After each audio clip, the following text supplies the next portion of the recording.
Sleigh bells ring, are you listening? In the lane, snow is glistening. A beautiful night, we're happy tonight, walking in a winter wonderland. Welcome to Carousel. That is the theme of our show tonight. My name is Scott Albertson. I'm your host. Welcome back to Carousel if you've seen us previously.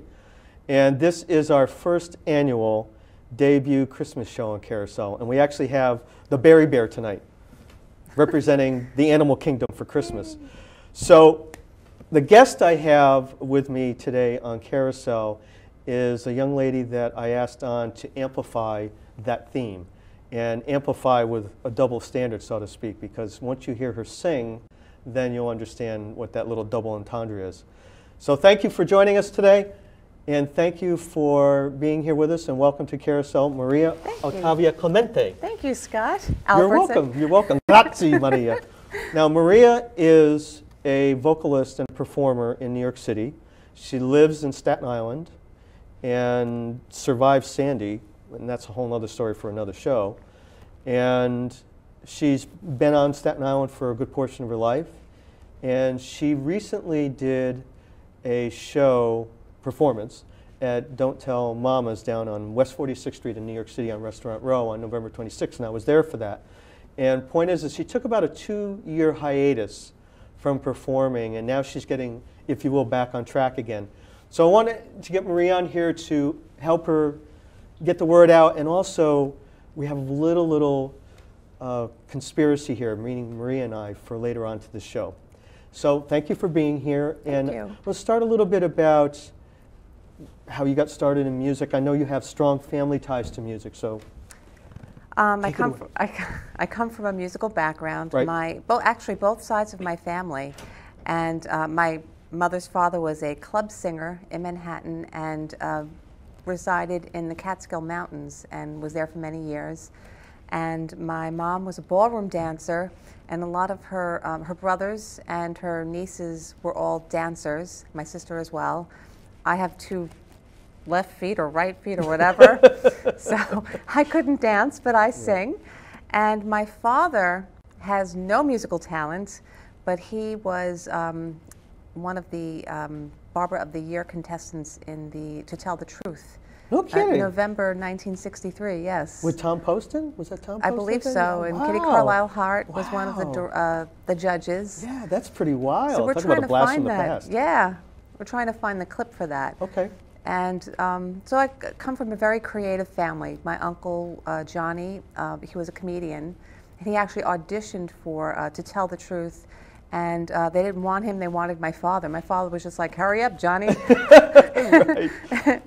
But that's, and even so much so with your background, but also currently today, beyond yourself, your nephew. I mean, you're telling me about your nephew who plays guitar, and he's a teenager now, and has the yearning, if you will, to get out there and start performing in public and expand his horizons, if you will. So it's not just the past generations, it's your generation and the generation coming behind you or coming up behind you. Yeah, he on his 16th birthday last year, I took him into Manhattan and introduced him to many of my professional friends in the business to have them talk with him about approaching the field and about the seriousness of your craft. And he wants to be a heavy metal musician, but I think he's also leaning towards other interests, jazz and country, well, not country, folk. Sure. So we need to get him out to some of the jazz jams that I go to in the city, because he'll love it. And recently, as in within the last couple of weeks, I've taken Maria out on a couple of the jazz jams that I go to in the city religiously every week, and to meet new musicians and to help get the word out and meet new people. And it's just so much fun, and everybody comes together for that sole purpose, is to play, have fun, and it's not about any one particular individual, because that's the consistency of jazz. It's about the collective energy. So kind of getting a little ahead here, go back a little bit about how you got started as a kid, obviously with your family background, but you told me some pretty interesting stories about how you wanted to be an actress, your aspirations, and how forward you were about being an actress. I'm naturally shy, Right. and but within that shy person was someone just wanting so much to express herself and be a star, because I was like, it's me. So I cut school one day, and I said, you know what? I'm going to be a model. What the heck? So I called up Francesco Scafulo's office. They laughed at me, and I got ticked off. So I called up Richard Avedon. They never returned my phone calls. So I went to Manhattan, went to the Ford Modeling Agency. They laughed. I said, why? I went, okay, that's not going to work out. We're going to try something else. So I've always had this yearning not to be a fashion model. I know what it takes, but I just wanted to be heard. Yeah. And through my journey, being an actress and working in films, which I've done a lot of playing dead and tying on film, and Like part of the background, so yeah, to speak. Law and Order. I was in a body bag on rocks, and they're like, "Could you shut her up? Because I'm screaming in the bag. I just want to hurry up and get out of there." That's funny. Now, did you make money for a speaking part for that? No. Because you were screaming? No, but they hired me a lot to scream. Okay. I'm a very good screamer. Okay.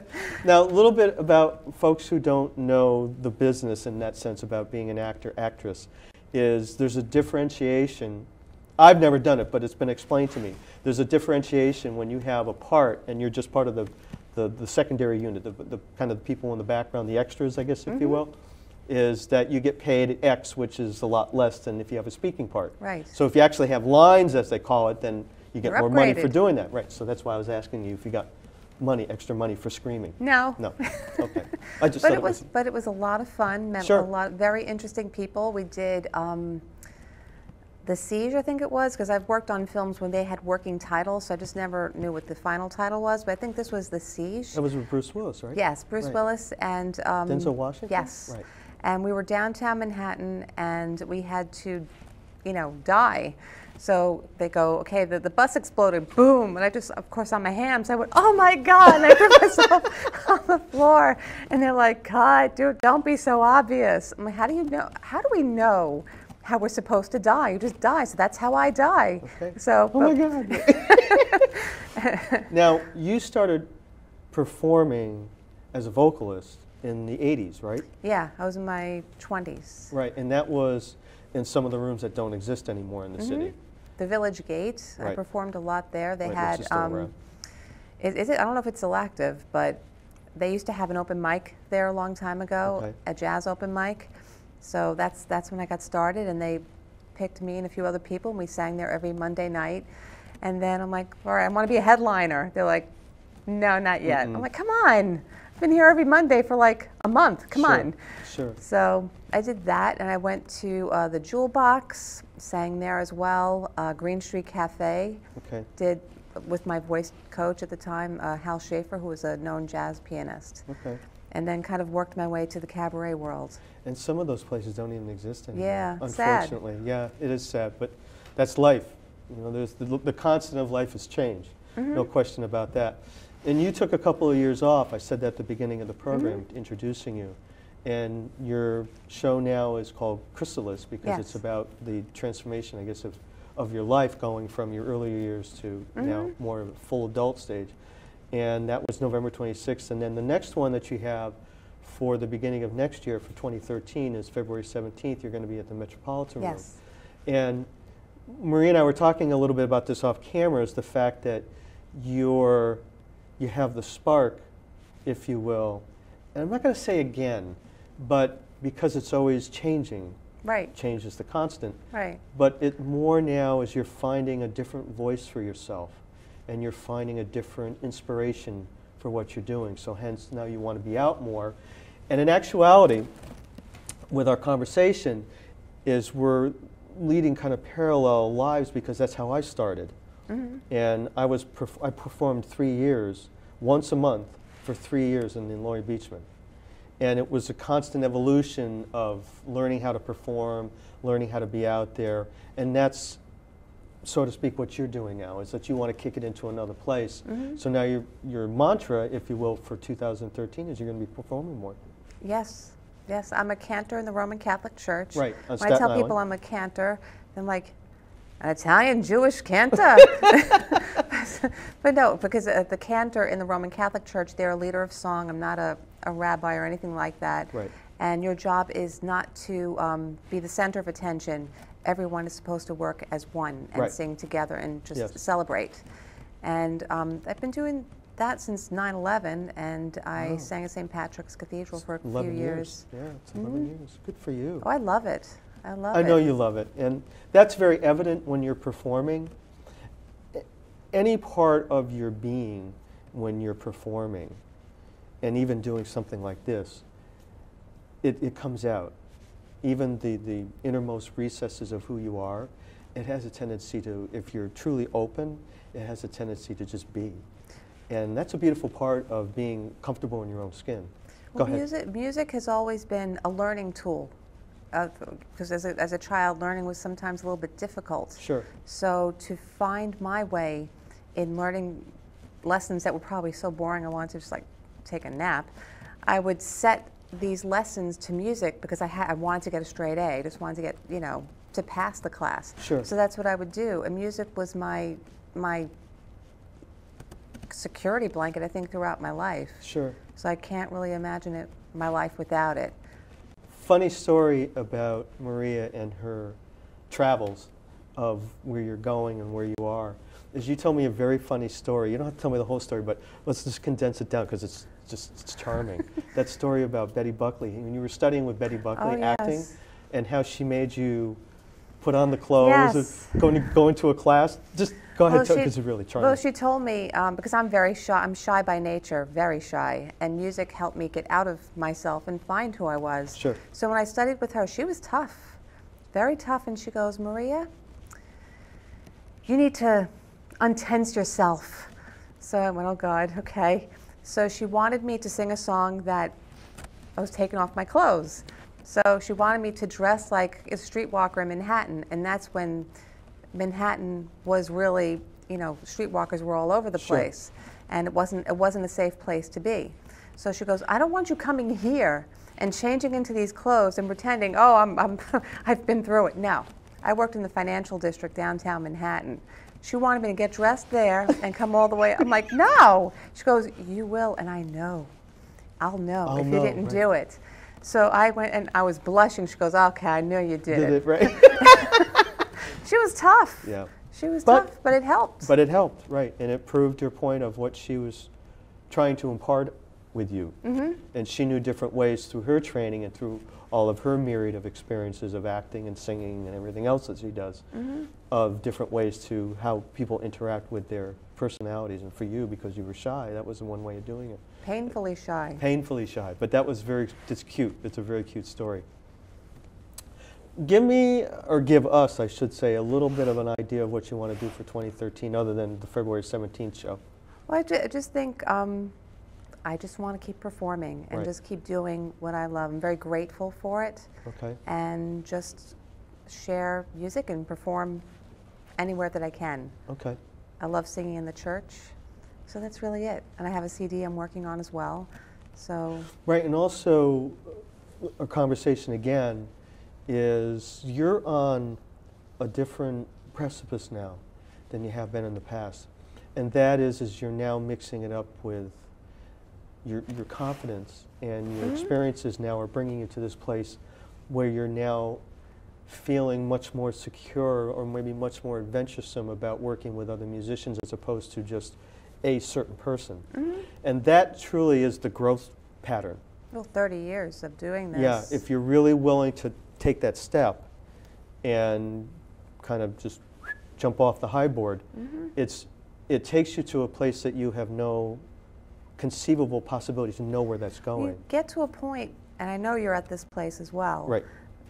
It becomes part of you. Yes, At one it does. time I used to sing, and I used to tell my family, turn your back, don't look at me, just listen. Right. But it's just, I would never hum. I'm not a hummer. And I think I was in an automobile accident a number of years ago, and I didn't sing for a while, and one day just started humming. I'm like, wow, I guess I better start singing again. I would hum at work, and they're like, who's that? But I feel it's at this point in life, it's become part of my life, a big part of my life. And I know I know that's you Oh, too. absolutely. It's as much as I breathe now. Yeah. And because I'm performing so much, it just is. It's just definitely part of what you are and who you are. Mm-hmm. Maria's website is mockingbirdmusic.com, and it's minus the G, so it's not mockingbirdmusic.com. It's Mocking. mockingbirdmusic.com. And also you can find her on Facebook as well. And we have a little conspiracy going on here for tonight's show, is because this show is going to be showed on Christmas week, we're going to do some Christmas music for you for that energy, just because it's so beautiful. It's so much fun to sing this kind of music. It is. And you only get really a chance to do it once a year. So I'm going to ask you to start because you're the guest. Okay. So, O Come All Ye Faithful, how's that? Okay. Let her go. O come, all ye faithful, Perfect. joyful and triumphant. O come ye to Bethlehem. Come and behold him, born the King of angels. O come, let us adore him. O come, let us adore him. O come, let us adore him, Christ the Lord. Perfect. I'll do one, if I may, please. Sure. Let's see. Sleigh bells ring, aren't you listening? In the lane, snow is glistening. A beautiful night, we're happy tonight, walking in a winter wonderland. I'm trying to remember the rest of it. See, that Do you know the lyrics? So I just blanked out. How about, let's see. Oh, because of your church singing, I was going to ask you to, and then asking you, Ave Maria. How about doing that? Okay. Please. Okay. Because it's such a beautiful song. It and is a with your beautiful song. voice, it'd be gorgeous. Please. Okay. Ave Maria, gratia plena, Maria, gratia plena, Maria, gratia plena, Ave, Ave Domino, Domino tecum, benedictus fede, benedictus tum. I'm so sorry, I'm screwing up the words. It's all right. It's okay. Keep on going. It's beautiful. Let's go on to No, you go on now. I'm sorry. I'm not going to steal your song. No. I'm not going to steal your song. Okay, how about I'll do a little bit of Holy Night, and if you want to jump in, feel free. I'm just going to do the one verse, okay? Okay. Oh, holy night, the stars are brightly shining. It is the night of our dear Savior's birth. Long lay the world in sin and error pining, till he appeared and the soul felt its worth. A thrill of hope, the weary world rejoices, for yonder breaks a new and glorious morn. Fall on your knees, oh, hear the angel voices, oh, night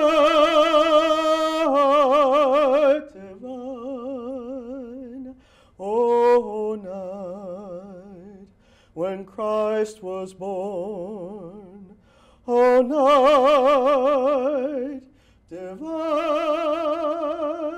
oh, night, oh, night divine. That's gorgeous. How about, thank you. How about Silent Night.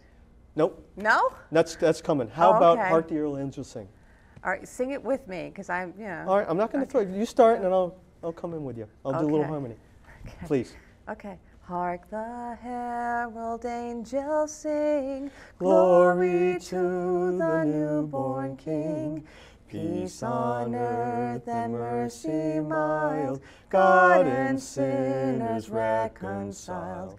Joyful all ye nations rise, join the triumph of the skies. With angelic hosts proclaim, Christ is born in Bethlehem.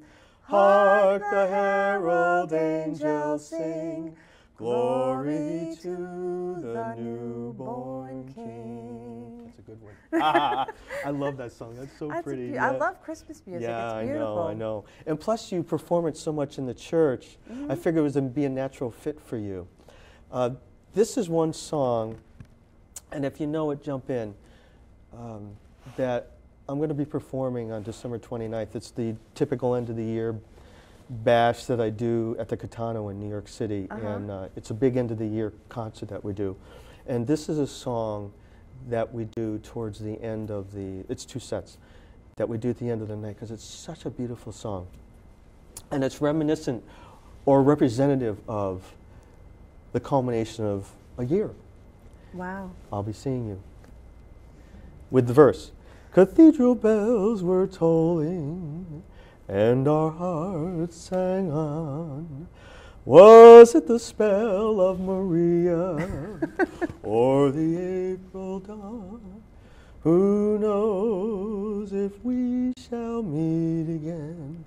But when the morning chimes ring sweet again, I'll be seeing you in all the old familiar places that this heart of mine embraces all day through. You know it? In that old cafe, the park across the way. You go ahead. It's all right. No, the go ahead. children's carousel, the chestnut trees wishing well. I'll be seeing you in every lovely summer's day, in everything that's light and gay. I'll always think of you that way. I'll find you in the morning sun, and when that night is new, I'll be looking at the moon, but I'll be seeing you. New Year's Eve. That's beautiful. Yeah, it's such a gorgeous tune. 1938, it's just such a gorgeous tune. Sammy Fain. It's just an Irving Cahal. I mean, it's just absolutely gorgeous tune. How about, let's see, we did All Call Me All Ye Faithful. Is there one that you want to sing? Is there a favorite? Actually, my favorite is Silent Night. You don't want me to sing that Well, yet, we're going huh? to do that. We're going to do that at the end. We're going to do. We're coming to that. We're coming to the end. What I wanted to also mention is Maria being involved in the cabaret world, because we're heading towards the end of this interview.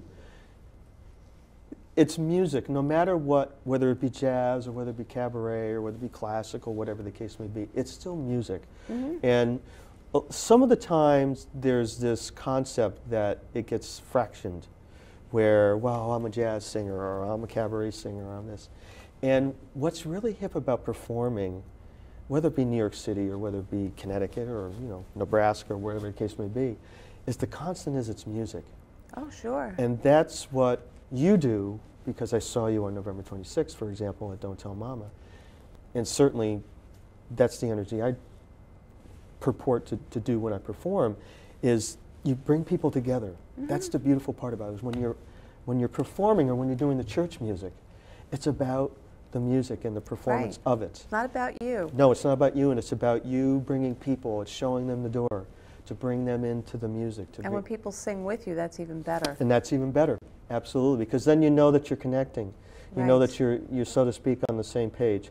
So I wanted to mention that because Maria is now segueing from just being in the cabaret world, and I'm turning around to some of the jazz folks. which is terrific because now you're broadening your audience. You're broadening your perspective and also the wealth and the well that you'll draw upon as you perform. Well, also, you know, on Facebook I have the Support Live Music page. Right, that's right. Yeah, please talk about a little bit about that. And I started that because I noticed performers don't really know how to promote themselves. Right. And it's just very simple. They think, to me, they think that once they have the venue and they have their pretty picture taken, they have the postcard, that's it. Right. People are just going to come in.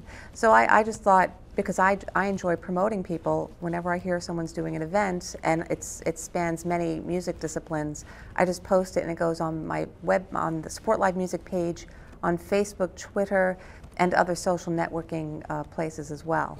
Right, and that's the extension of what we've been talking about, the fact that you're doing it to the title, Support Live Music. Yeah. You're doing it, you're not doing it for money, that's for No. sure, and you're doing it purely out of the goodness of your heart and Well, to help other people. We're all in the same boat. We are all in the same boat, absolutely. Whether you're a singer, you're an artist, whatever you're doing in your life, we're all in the same boat trying to realize something. Right, and that's idea, that concept, meaning Support Live Music and helping people get the word out, is something you just started on your own. Yeah.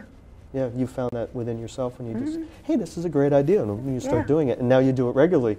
And I've been the receptor part of that because you supported some of my gigs, you put it on, and I really appreciate that. It's very sweet. So we're heading down to the end of this interview. Thank you for being with us, and I hope at some point you'll be back with us Thank again you. in the beginning of next year. Thank you for joining us this year on Carousel.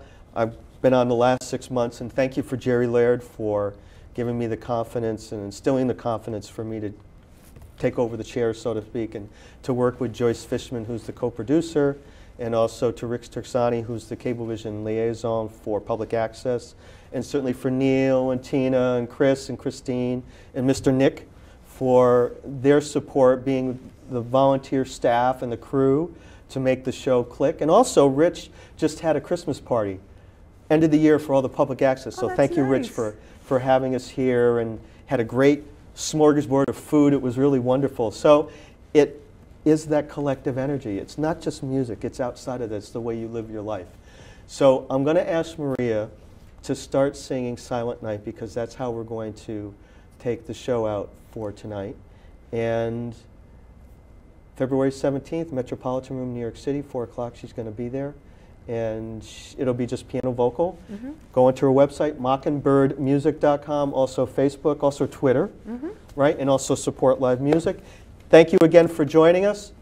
Silent Night, please. Silent night, holy night, all is calm, all is bright, round yon virgin mother and child, holy infant, so tender and mild, sleep in heavenly peace,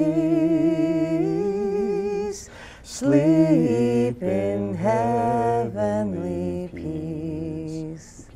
Silent night, holy night, all is calm, all is bright, round yon virgin mother and child, holy infant, so tender and mild, sleep